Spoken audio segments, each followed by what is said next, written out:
All right. Hey. Welcome, everyone. And we have royalty with us. Our incoming RPIC, Rotary Public Image Coordinator, has just come on the call. Hi, everybody. So if you all haven't met Susan, she is a great resource for all things public image and a lot of other stuff as well. Peter Squirrel, where are you coming from? I'm from currently from South Carolina, originally from District 7610 in the Virginia area, Charlottesville. So the castle is from South Carolina. Repeat that, sir? The castle behind you is in Oh, South no, Carolina no. in your picture? No, that's a Starry Most bridge in Bosnia Herzegovina. The Rotary Club of Mostar rebuilt it after it was destroyed in the Civil War. So that's my that's my Rotary moment. The man in the forefront is my father, and his family was from that region. So when Rotary rebuilt the bridge, I thought that would be my Rotary symbol from then on. That's A cool. cool story. I'm glad I asked. Terry Adkins, you coming all the way from 6920. Where in Southeast Georgia?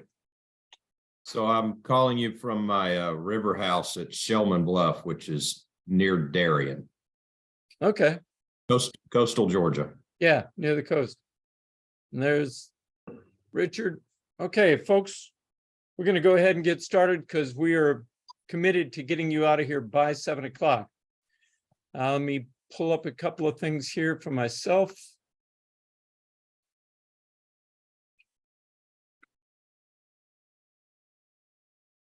All right, welcome to Membership Boot Camp. I am Mike Dara, the membership coordinator, also called Rotary Coordinator for Georgia, Florida, and the Caribbean, going all the way down into the north part of South America. We're not going to call out jumping jacks or push-ups as we go, but we are going to move fast. We'll hit some of the basics you already know about membership. We'll also throw in some stuff that's brand new, and you'll be some of the first to see it. So here's the plan for tonight. We only have 1 hour, so please put your questions in chat and we'll respond. The program tonight has 4 parts. First, we're going to go through club membership plans fairly briefly and give you an example of one that we encourage you to use. The second part is something you haven't seen before.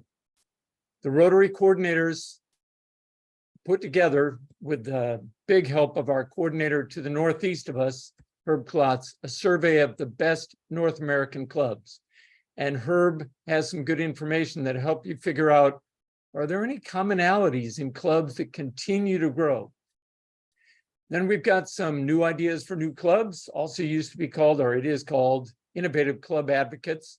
So Joe Roth will talk to us, and then Community Rotaract Giselle will talk about the biggest opportunity you didn't even know about. So here we go.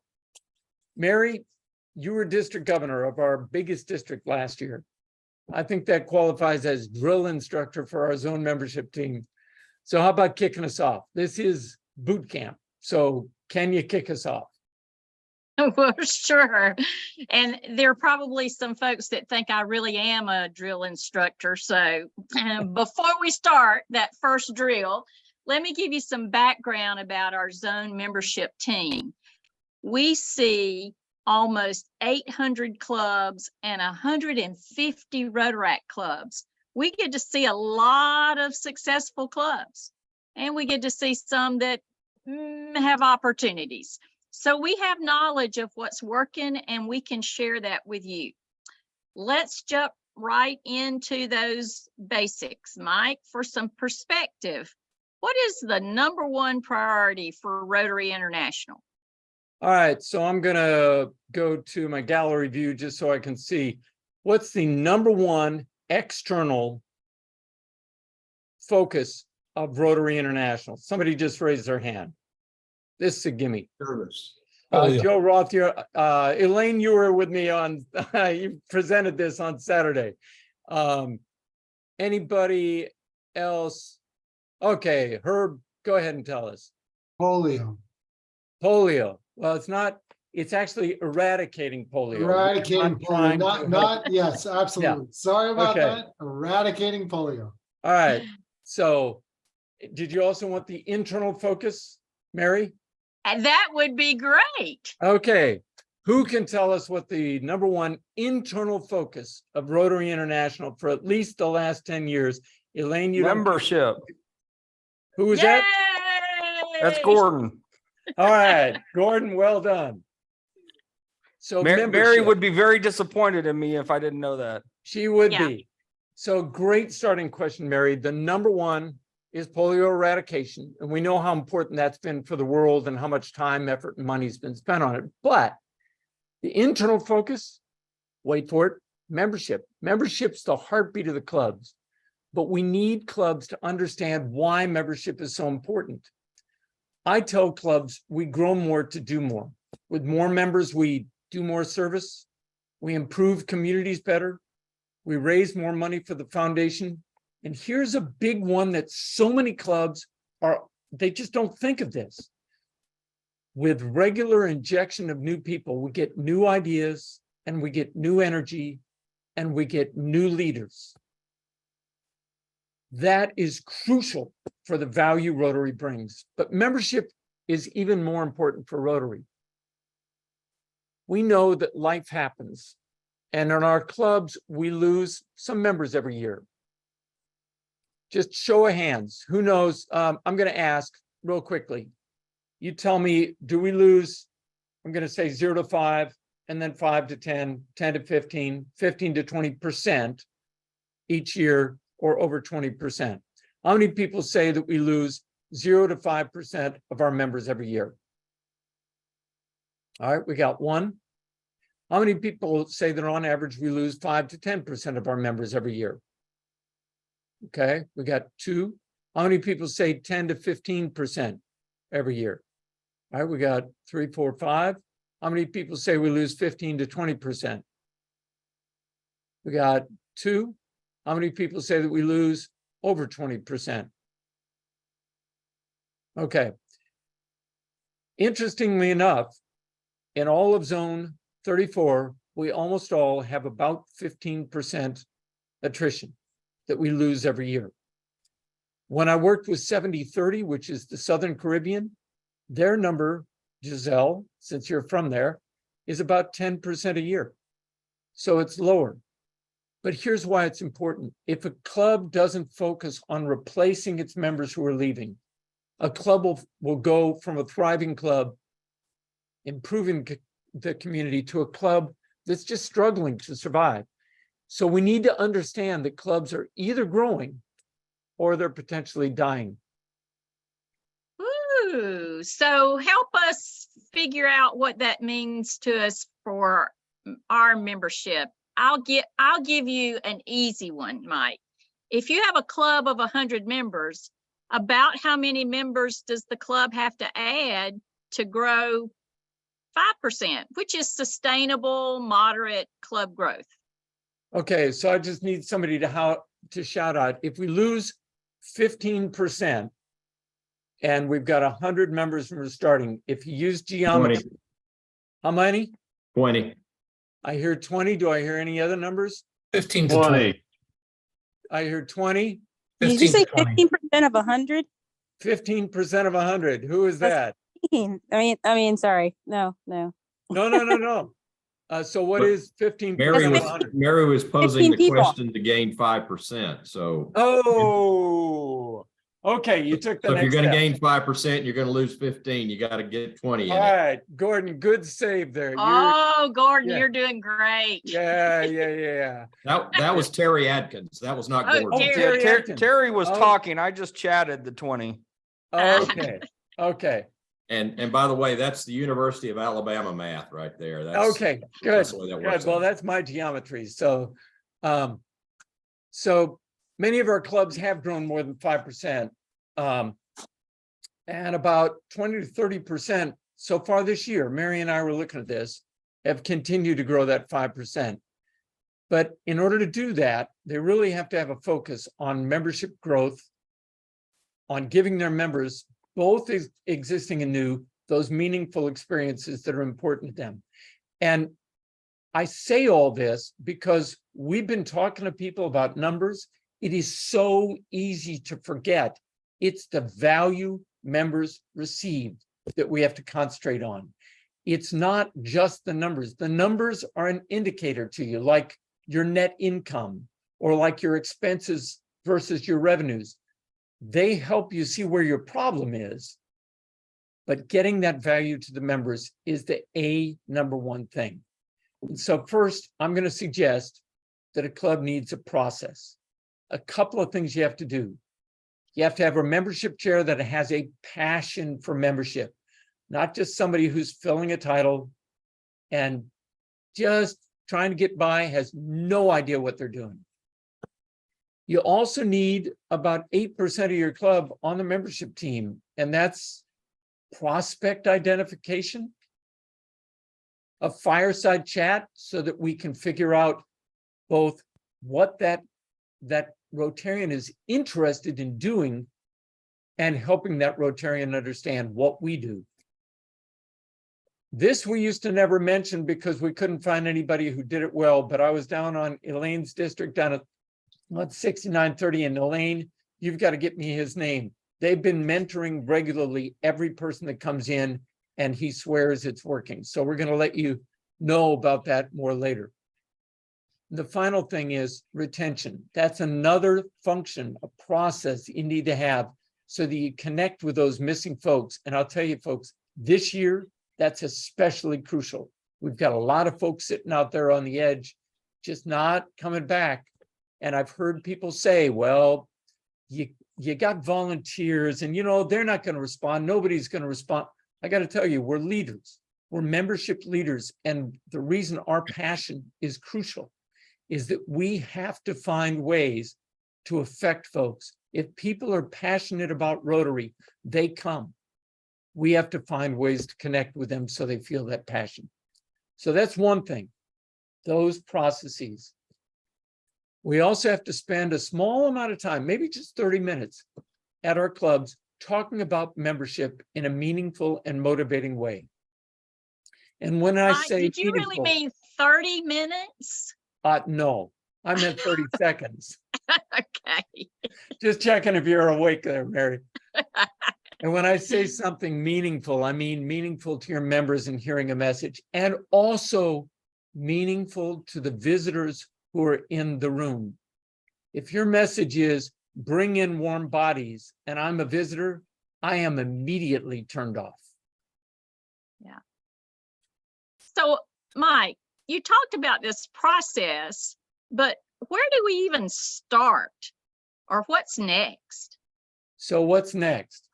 Well, I mentioned that thing about value to your members. Here are some things to do. Examine your club. And I'll suggest two ways of examining it. One is for you to look at your club as an outsider.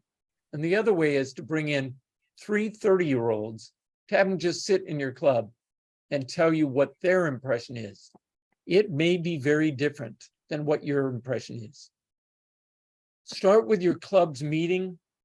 Is it engaging? Is it fun?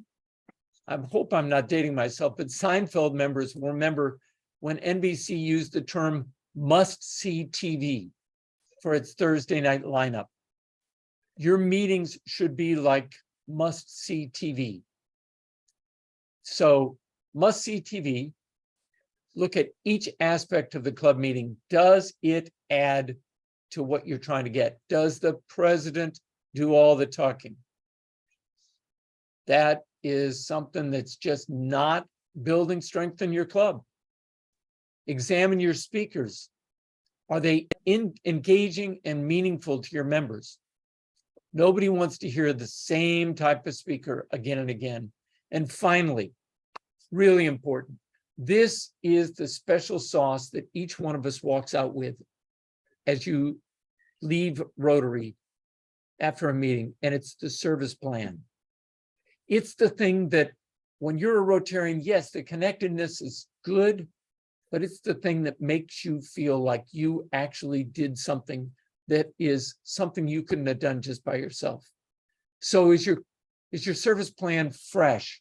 Does it meet the current needs of your members and the community? Or is it outdated? Have you been doing the same thing year in and year out? Was it suggested by a past member who's no longer even a member of the club? And people just aren't excited.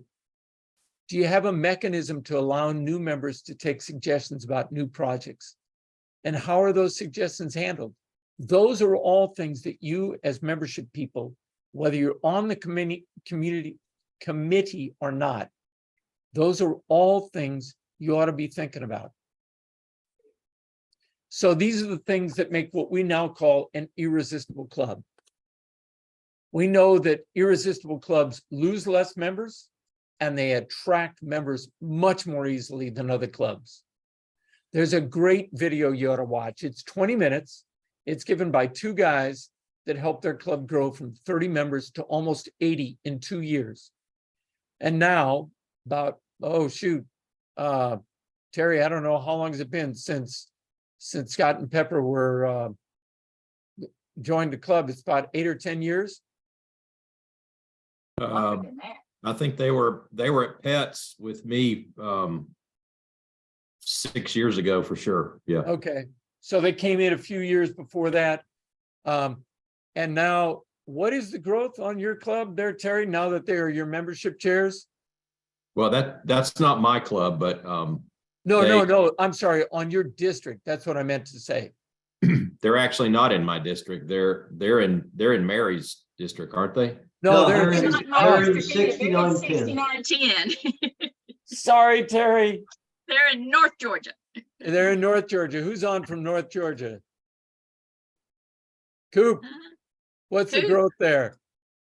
What's the growth? Yeah, I think it's like 6.8%. Yeah. Well, I think that's right. that sounds good. All I know is we're growing. Yeah, and the #1 growing district in all of North America. Yeah. So and that video is definitely worth seeing. It is. Yeah, it is. They are high energy, that is for sure.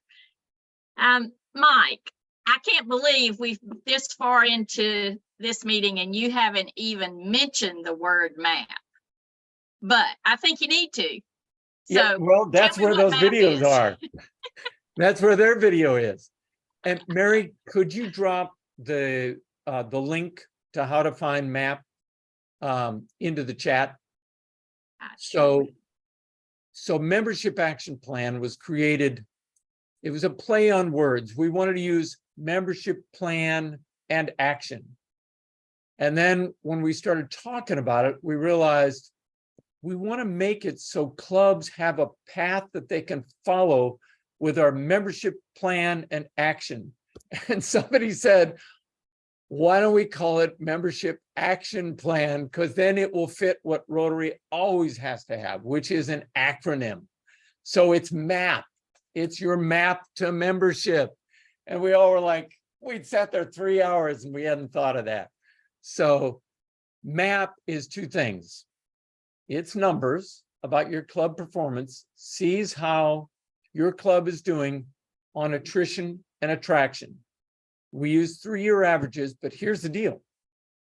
That 3-year average is very predictive of where your club's going to end up. It's about 80% good at saying where you're going to be in another 2 years.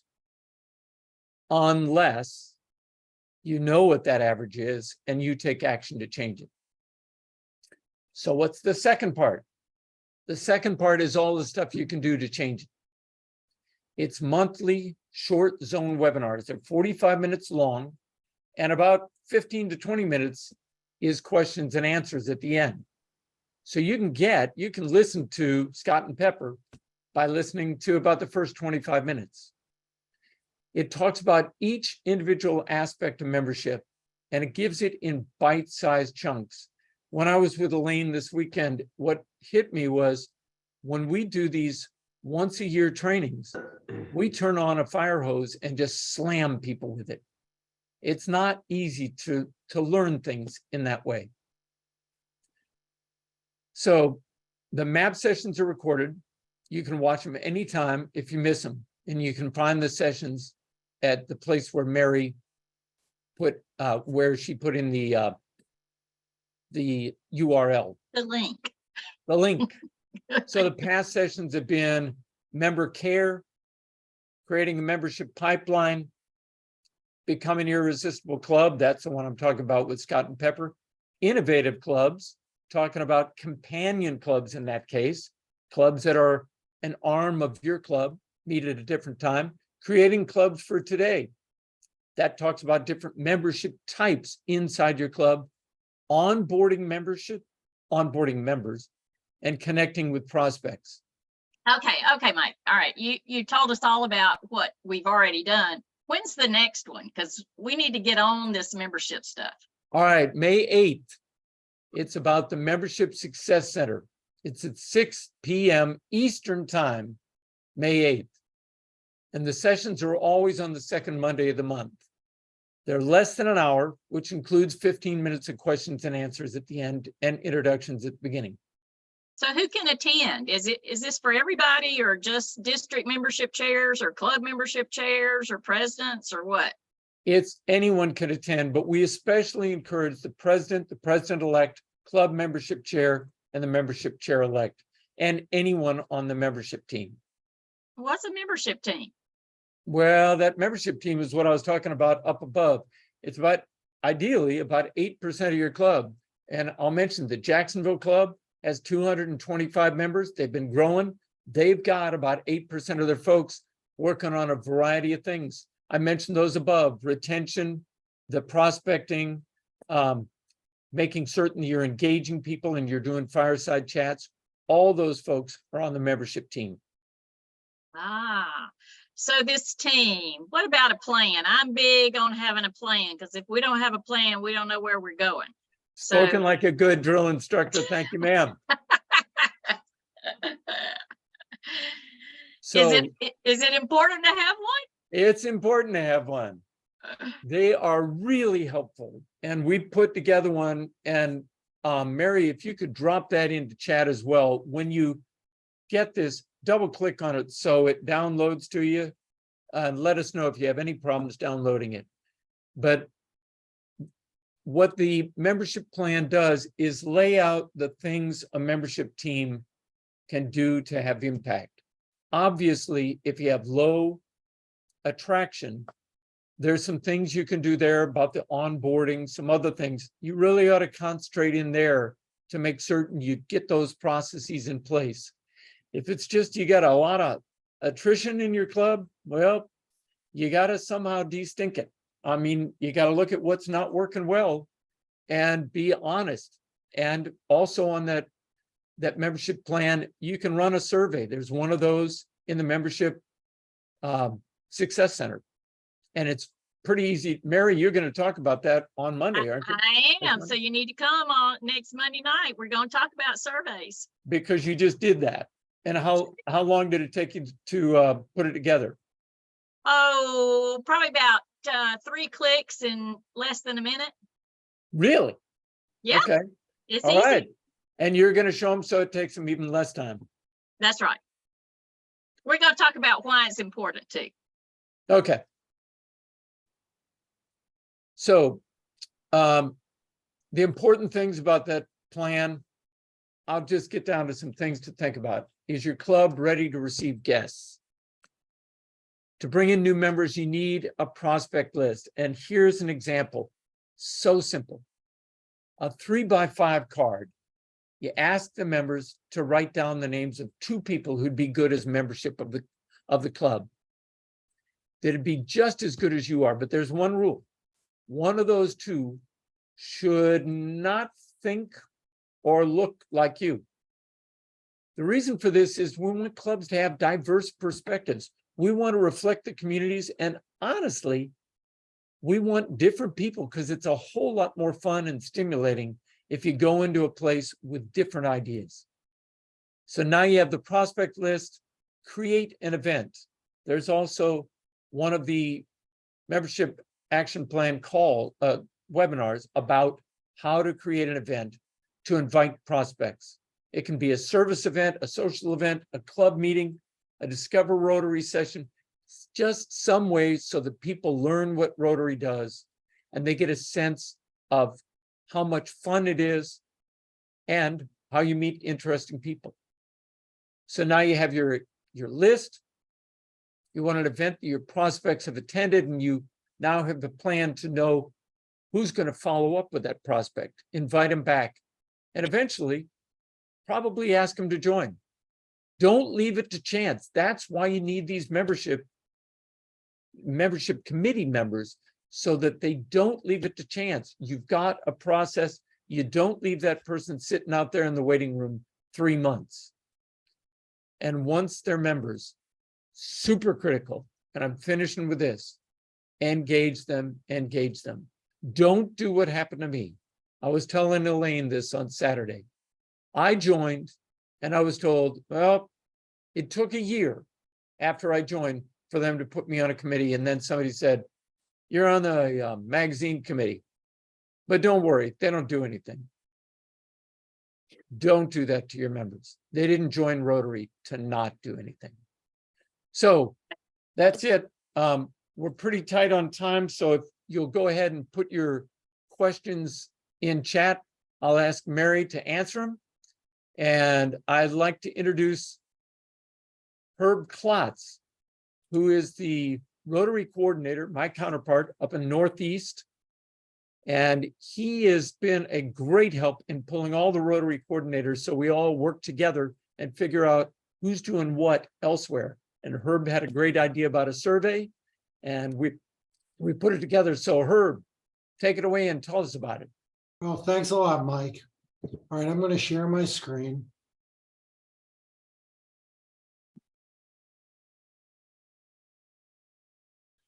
Okay, so what I'm going to talk about for about the next 20 minutes is a survey that we did across the United States and Canada of clubs with a growth culture. And what are the attributes of these clubs? Well, you can see the title of my first slide, Intentional Leadership for Growth. It really starts with intentional leadership. So the survey that we did was looking at clubs who had grown consistently over the past 5 years. Yes, even through the pandemic. So these clubs didn't use the pandemic as an excuse. They used it as an opportunity for growth. Now, our criteria was simple. We were looking for clubs with 10 plus net members in the past 5 years.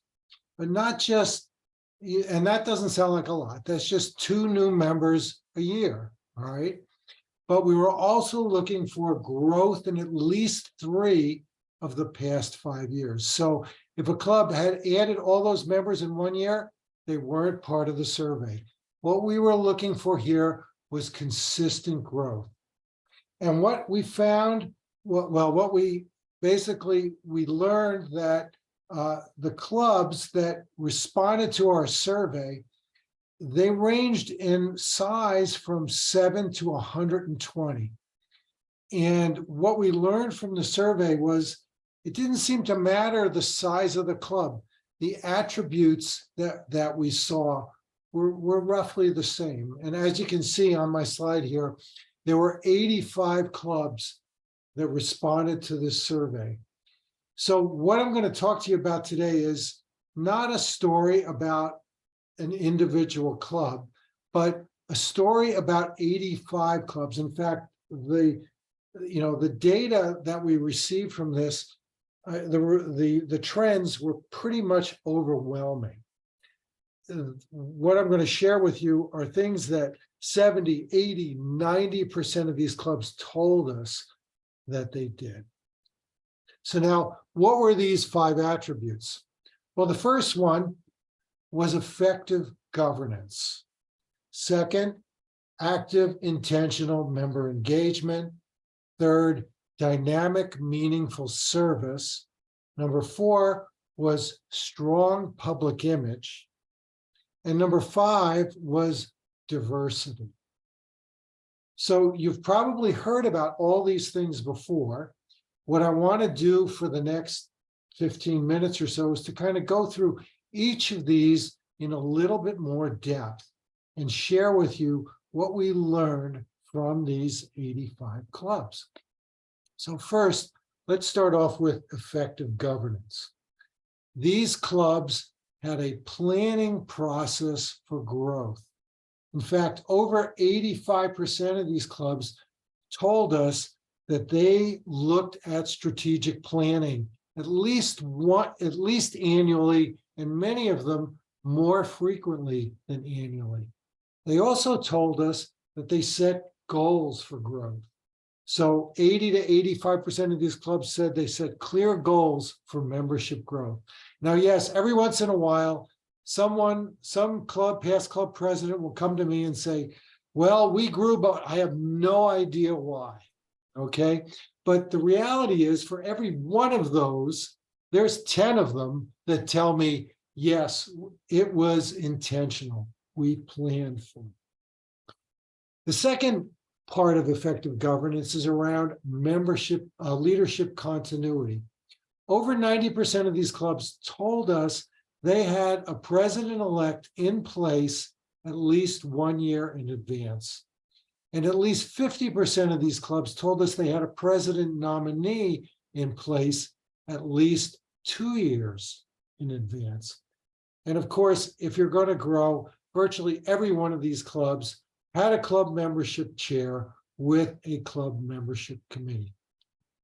And then the third piece was around making membership a top priority. Through the comments in the survey, it was very clear that membership growth was top of mind for these clubs. And that membership was everyone's responsibility. One of the questions we asked on the survey was, well, who sponsored your new members? Was it 1 or 2 super recruiters in your club? Or was it, by and large, the membership of your club? And the answer we got back was overwhelming. It was, by and large, the membership in our club. In other words, everybody was thinking about who should we invite to join our membership. Now, the other comment was kind of along the lines of what Mike was just talking about before, with a 30-second message every week at their club. These clubs, we heard that over and over again. It's a weekly agenda item in their club. They talk about this all the time. Now, in addition to the survey where we got back information from 85 clubs, we also surveyed a dozen of these past club presidents. Now, they self-selected for this survey. So basically, we asked them all and we said, would you be willing to be part of a video that we would put together? And 12 of them responded and said, yes, we would be happy to help you out. So what you're going to hear from a little bit during my presentation are some of these past club presidents and a little bit about their stories. So let's start off with a 2 or 3 minute video about effective governance.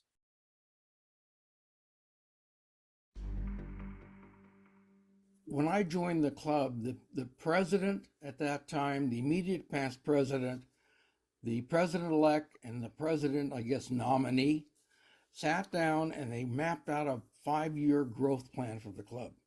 And so we try to look several years in advance, and when we get those people lined up, we want them to know that you're not in that alone, and that the past president, the current president, next year president, we're all in there together to help you. What the club did is that it looked at itself as like a quasi-chamber of commerce. We're very intentional about expanding our membership, but the reason that we feel it's important is because we're able to do more in the community. That's really the driver. We ask all of our members to participate in identifying new members we believe that there are men and women in our community that have what we call a Rotarian's heart. And we decided to add things that would be a business orientation.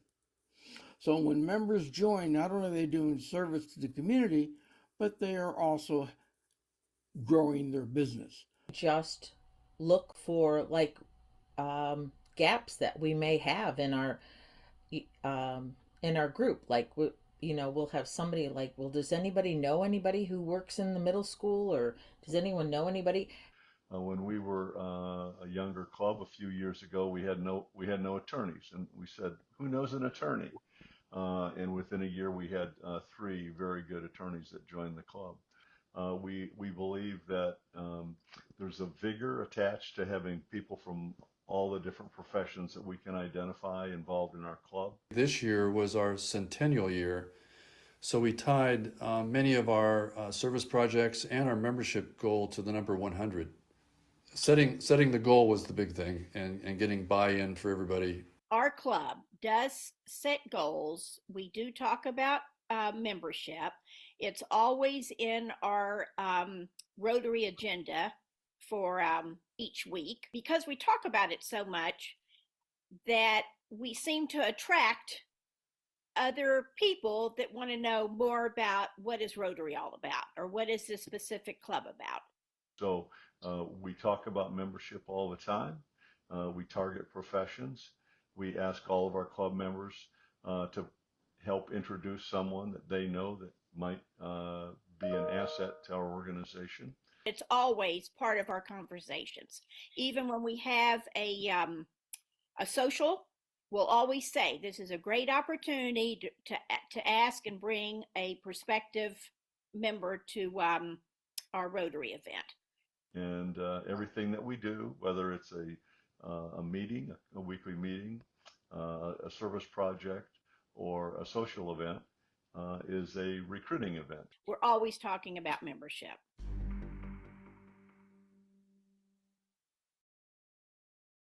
So I often get the question when I've given this presentation once or twice, well, Herb, this is very interesting. We have, you've talked about these 5 attributes for growing clubs, but we're a small club. We only have 15 or 10 or 20 members.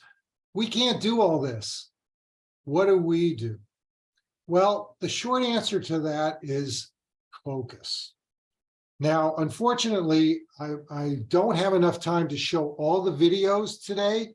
There are 6 videos that I could show you, and if you'd like, I'm sure Mike can make them available to you.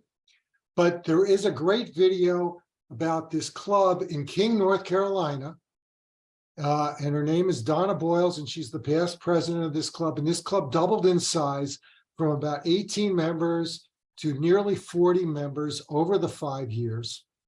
And when I talked to her and I interviewed her, she indicated to me that they made a decision to put everyone in the club on the membership committee.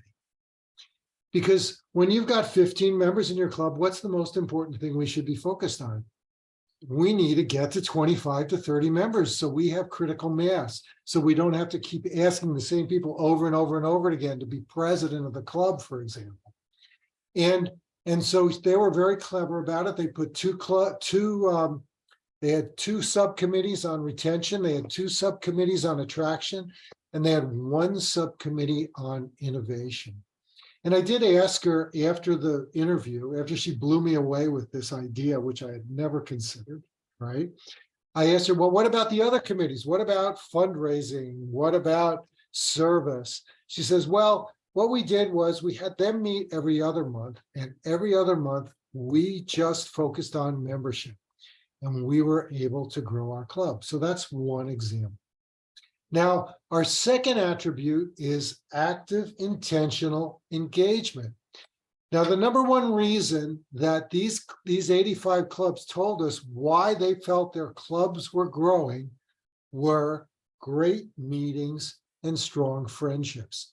Now, I don't know about you, but I've been in Rotary a little over 11 years now. And I can tell you, it's the strong friendships that keeps me in Rotary. It's wonderful to work with like-minded people. They have consistent and flexible meetings. They're engaging new members. Mike talked a little bit about this at the beginning. Over 70% of these clubs told us they had a process in place for making sure those new members were engaged, whether it was a new member orientation, whether it was a mentoring program. But the key thing is what are those new members interested in, and how do we get them involved in what they're interested in? And then finally, saying thank you. As a leader, and especially as a leader of a volunteer organization, we can't say thank you enough. And honestly, when we say thank you and it's sincere, good things tend to happen. So a little bit more about consistent and flexible meetings. Over 3/4 of these clubs told us they meet weekly in person. The other quarter met regularly. Some of them were online. Some of them were bi-weekly. 2/3 of them told us they used hybrid or virtual technology. They didn't abandon the hybrid after the pandemic. And yes, almost 30% of these clubs created a satellite club as an alternate Rotary experience. That's way over the average. It's more like 5 to 7% of all Rotary clubs in North America that have done that. But here, 30% of them have. One more video. Let's hear from some of our past club presidents about engagement. Our club meets on Tuesday mornings at 7:30. Our motto is getting up early to get more done. Our meetings are open to anybody who wants to come, and we invite people to our meetings that could potentially become a member that we're interested in having as a guest to come to our meetings. We also have introduced this year, out of our 4 meetings a month, one of those meetings is a fun meeting. And those social events are the type of thing where we would invite people to join us. And fun night is a lot of fun. We play games. I think we're going to have a cooking demonstration at one of them that's coming up. You can see smiling faces. We've made sure that we have the video of even O Canada was made into something with photos of us. We did Rotary Trivia, which was really kind of eye-opening to see who knew what about the organization we belong to. Our membership ranges in age from the 20s to our oldest member is 84.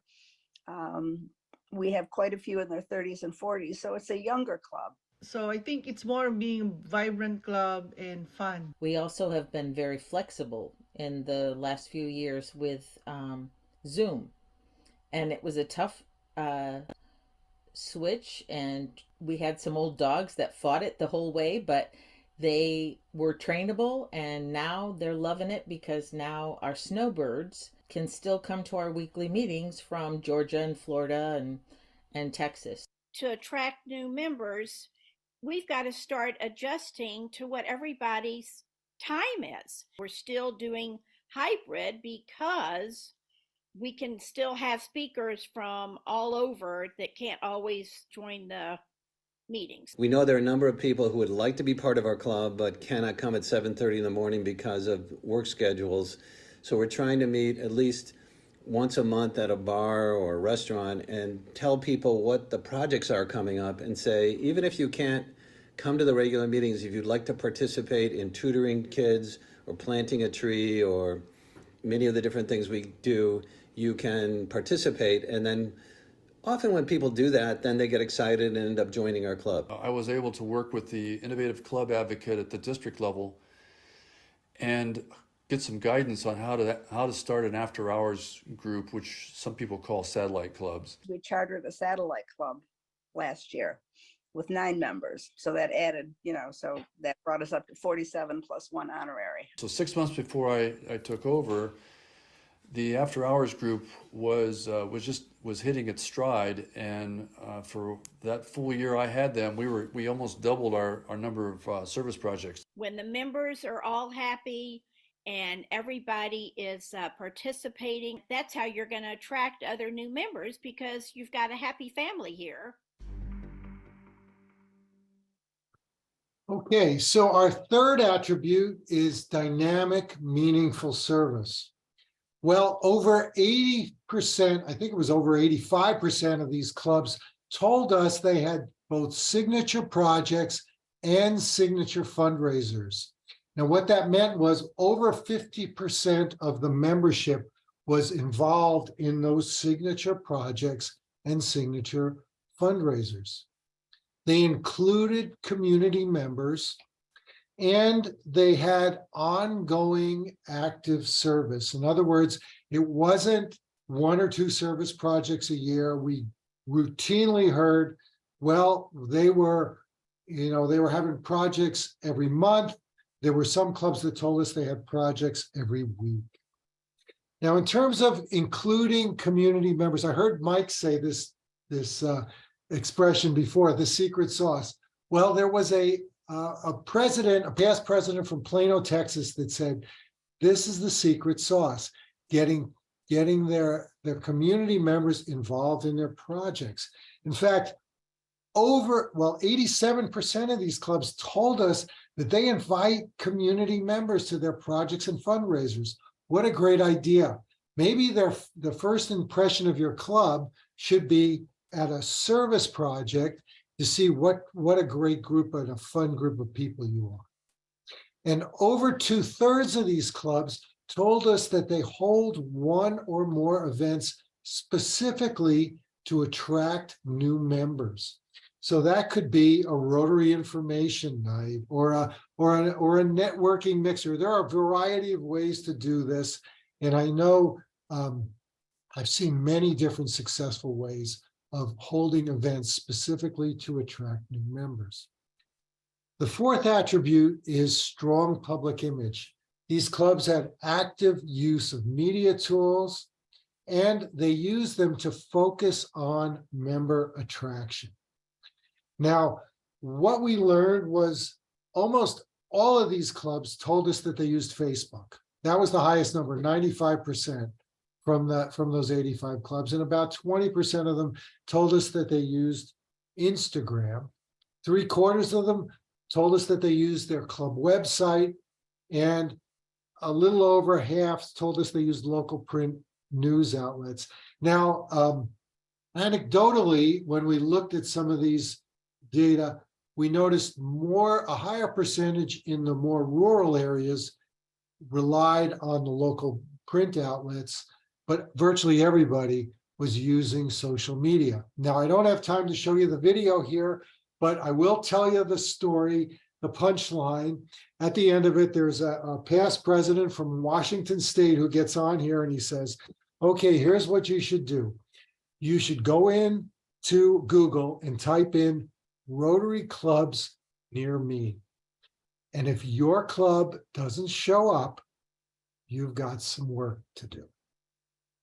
And then finally, the fifth attribute is diversity, equity, and inclusion.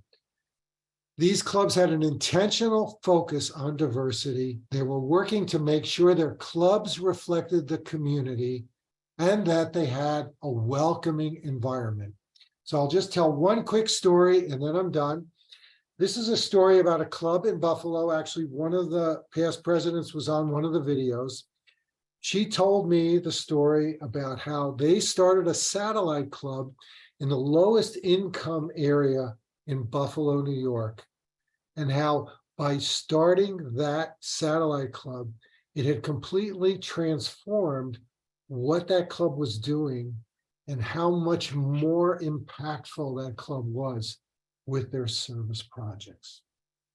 So in summary, the 5 attributes are effective governance, active intentional engagement, dynamic service, strong public image, and diversity, equity, and inclusion. So back to you, Mike. Thanks, Herb. Really good information there. I know we're trying to jam a whole lot real fast, so I'm not going to try to go over it again. Herb, could you tell us or put it in the chat where they might be able to find the recordings? If you've got them posted anywhere, and if you don't, we can talk with Terry. Sure, we'll get them posted. We'll get them posted on your zone website. Because like I said, there's 6 videos. You only gave me 20 minutes and I went over by 1 or 2 minutes. So, but I can't, but they're good. They're all good. They're all good. Yeah, each one of them was interesting, and I saw them scattered across all sorts of places, including Detroit, Michigan. So you can have good clubs wherever you are. Yeah, we're doing this across the United States now. So thanks a lot for having me. Thank you for coming. I'd like to turn it over to Joe Roth. Joe is a past district governor, been passionate about membership a long time. Joe, tell us about new clubs.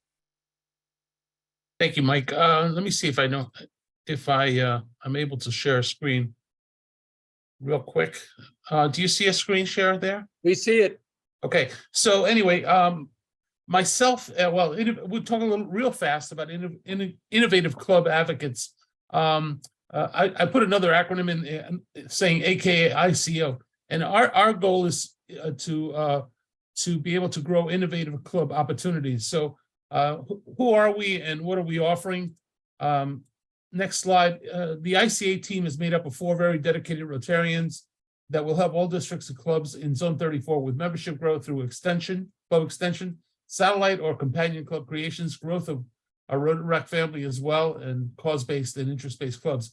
We're positioned to work under the Rotary coordinator umbrella and work closely with the MAP initiative, with district membership chairs, district ICAs, district Rotaract chairs, district Rotaract representatives. So we're really covering a lot of different areas. These are the responsibilities. The 4 individuals: Dan Selger, who's the current district governor in 6940, will be covering these 4 districts. Andy Lyman, past district governor from 6960, myself, past district governor from 6990, and Felix Stubbs, past district governor from 7020, who's going to be covering the 3 districts in the Caribbean.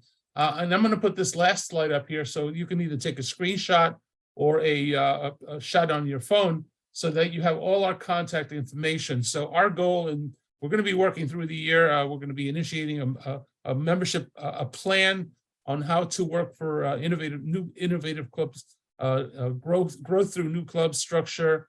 So I'm looking forward to growing Rotary in your district and clubs throughout innovative thinking. So there you have the information. I've also put on my chat my personal information as well. If you have any questions about ICA, please reach out to me. That's my email address. I'm very good at getting back to folks. So Mike, I did it as quickly as I could. You did well. And I'm going to hang around after the call is over at 7 o'clock in case anybody has any questions that we can answer. Anybody else who wants to hang on would be great. Notice, folks, when Joe talked about satellite clubs and innovative clubs, what did you say, Herb? 30% of these high-growing clubs had satellite clubs. Yes, So that's correct. They were all different types. I mean, some of them were just different times of day. Some of them were impact clubs focused on service, but there were all different types. So we need to get that word out. And for the next area of opportunity, like Giselle Holder, who was our former DRC Rotaract chair, to talk to you about Rotaract. Hey, thanks, Mike. I am sharing my screen. Unfortunately, if I speak as fast as Joe does, you all may not understand me. So I'm going to keep it slow, right? Basically, what we wanted to share today, and sorry, let me just make that larger, is a great opportunity. And I love that Joe mentioned opportunity, that new acronym for ICO, right? Because Rotaract does have a great opportunity for our zone, where you're not meant to know these numbers or to remember them. But if you are able to scan pretty quickly, it tells a story in terms of, for every district above 7020, the dominant Rotaract club type is university-based, while for 7020 and 7030, the dominant Rotaract club type is community-based. Therefore, what I'm just chatting with you about tonight is that community Rotaract Club opportunity. And it's okay, you don't need to rush and form one, because the concept of a community Rotaract Club says it exactly. It's a group of young professionals coming together from this community or who work in neighboring communities that come together. Rotaract was once limited to the age of 30, but now it's beyond that. So the great opportunity we have is that after our Rotaractors within the university are finished with university, graduated, they don't have to graduate from Rotaract, okay? We want them to stay, we want them to continue that lifestyle of service. And so the opportunity we have there is, if your Rotary Club has an existing vibrant university based club, there is that opportunity to have them continue on in this after college community club. Also, it's a great catchment for young professionals within your community and neighboring areas. I'm from the Caribbean, and we tend to have very small communities, but you guys have very larger cities. So there are even greater opportunities to tap into these young professionals and have them become part of this community Rotaract Club. There's also a great opportunity for co-mentorship and just learning more about the next generation of leaders. Rotaractors are now Rotarians. That happened since 2020. So it's not so much about a transition conversation anymore, but rather a conversation of how are we treating with our next Rotary leaders? Do we know them? And the other thing that Rotaract already has that we are, as Rotarians, are still working on is that whole diversity. Rotaractors have celebrated a much higher diversity. Naturally, I don't know, it just happens. And it's something that maybe we could learn from. Okay, so lastly, I'm going to leave you guys with some next steps. The opportunities that we have as Rotary clubs, of course, is to chat with your current university-based Rotaract clubs if you have them, to hear from them, because the danger, of course, is that we just run off and we create this community club, but we don't quite get the engagement that we want. A readily available source are those university Rotaractors that are ready to graduate, but maybe staying within the same area. So we could have that conversation. We could reach out to our Rotary alumni, persons who we may have sponsored, to Rylas, to Youth Exchange, and there are many other programs. They are actually very much within that age of young professionals. So tapping back into that network is also very possible for us to help generate this community Rotaract Club. And last but not least, your zone has a very vibrant Rotaract committee. And this is our email address. I'll put it within the chat as well. But reach out to us, because we're really here to help with your existing Rotaract clubs and, of course, with opportunities for new clubs. Thank you. So Giselle, I've got just one question for you here. If we really want to be a hit with the Rotaract type age folks, then it's my understanding that we give them a job and then we tell them exactly how they need to do it so they won't screw it up. Is that right? Absolutely not. Our Rotaractors are, as I mentioned, young professionals. Many of them run their own companies. This is the Rotaract that I know, and I would love to see more of in our zone of, young professionals, young parents, really just out there making a wonderful difference. So we need to listen to them. We need to have those conversations and see how best they could help us grow Rotary. I can just offer you, if you've got a Rotaract club and you get a mentor in the Rotaract club, the best way for that mentorship to work is to come your way, not their way. Because my mentor, who was 30 years old, would oftentimes say, I don't think I would have said it that way, Mike. And I realized I was thinking from the 1960s, and habits I had from back then were hard to get rid of. So it was very valuable for me. So we have time for one question there, Mary. You got one? I sure do. And Joe, you may have to expand on it, but this question was for Herb. How do clubs overcome the chicken and the egg process? So Joe, you want to explain a little bit more about what you were thinking? Herb, do you understand what I'm trying to get at there? No, I have no idea. So you're gonna Okay, have to explain. so when a club is small, and when a small club is trying to grow and doesn't have the ability to be attractive to potential new members, how do they grow? Well, well, let me tell you another. In other words, if you're attractive, you're going to grow automatically. Yeah. If you're small and you're not attractive, in other words, if a first-time guest comes to a club of 10 people, and 10 people in the club, and 8 or 7 of them are in the room, are they going to be leaving that meeting saying, I've got to be a part of this? I need to be a part of this. Okay, so let me answer that a little different way.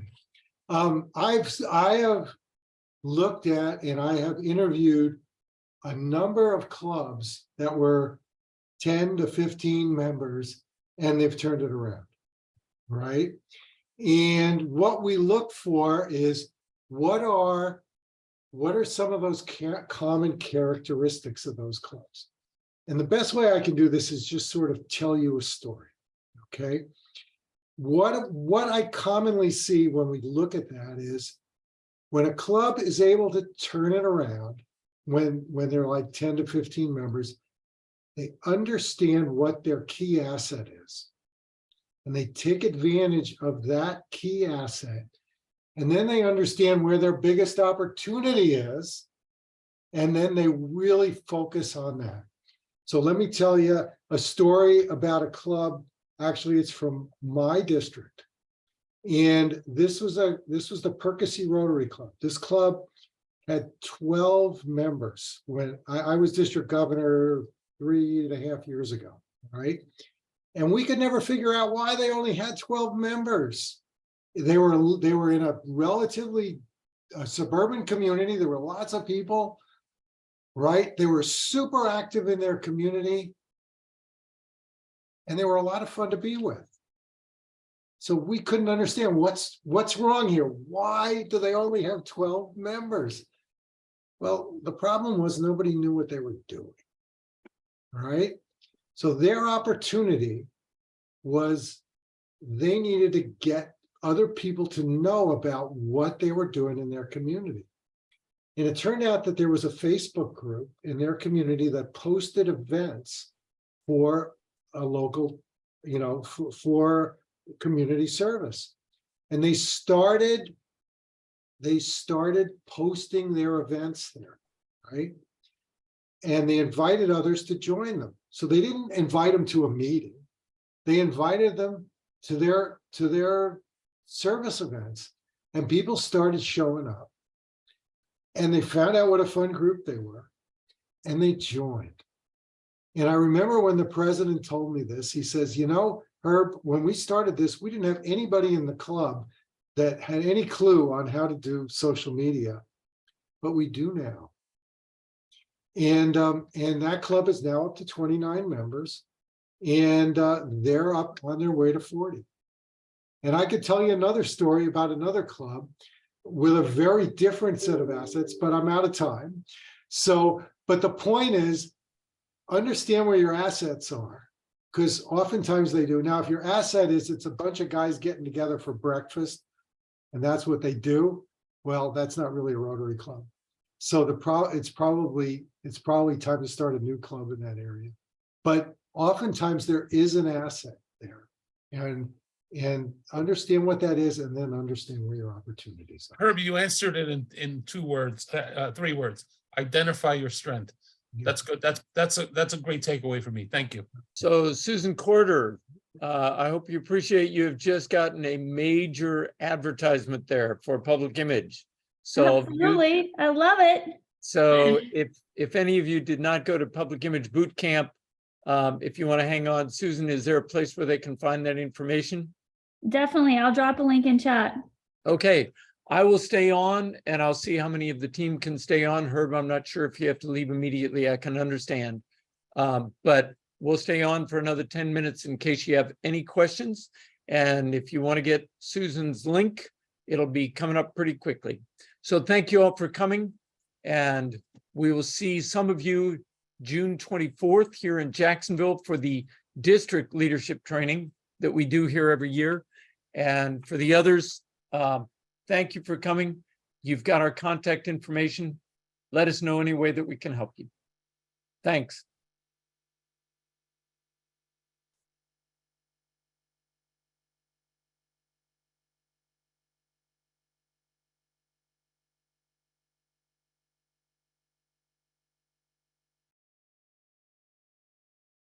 Mike, this is George.